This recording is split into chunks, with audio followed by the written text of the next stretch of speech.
ನಮ್ಮನ್ನ ಭೇಟಿ ಆಗ್ಲಿಕ್ಕೆ ಬಂದ್ರೆ ಬಾಗಿಲು ಹಾಕೊಂಡು ಕೂತಿದ್ರೆ ದಯಮಾಡಿ ಹೊರಗೆ ಬನ್ನಿ ಅಂತ ಹೇಳಿ ಈ ಸಂದರ್ಭದಲ್ಲಿ ನಾನೆಲ್ಲ ರೈತರ ಪರವಾಗಿ ಆಗ್ರಹ ಮಾಡ್ತೇವೆ. ನಾವೆಲ್ಲರೂ ಶಾಂತ ರೀತಿಯಿಂದ ನಮ್ಮ ರೈತರಿಗೆ ಆಗಿರ್ತಕ್ಕಂಥ ಅನ್ಯಾಯವನ್ನು ಕೇಳಲಿಕ್ಕೆ ಬಂದಿದ್ದೇವೆ.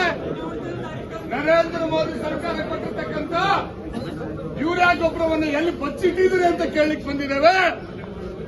ಏನು ಈ ಜಿಲ್ಲೆಯಲ್ಲಿ ಇರ್ತಕ್ಕಂಥ ಏನು ಸುಮಾರು 10,000 ಮೆಟ್ರಿಕ್ ಟನ್ ಯೂರಿಯಾ ಗೊಬ್ಬರವನ್ನ ಲೂಟಿ ಹೊಡೆದಿರ್ತಕ್ಕಂಥ ಲೂಟಿಕೋರರ ಮೇಲೆ ನೀವೇನು ಕ್ರಮ ತಗೊಂಡಿದ್ದೀರಿ ಅಂತ ಕೇಳೋದಕ್ಕೆ ರೈತರ ಪರವಾಗಿ ಇವತ್ತು ನಾವೆಲ್ಲರೂ ಕೂಡ ಬಂದಿದ್ದೇವೆ.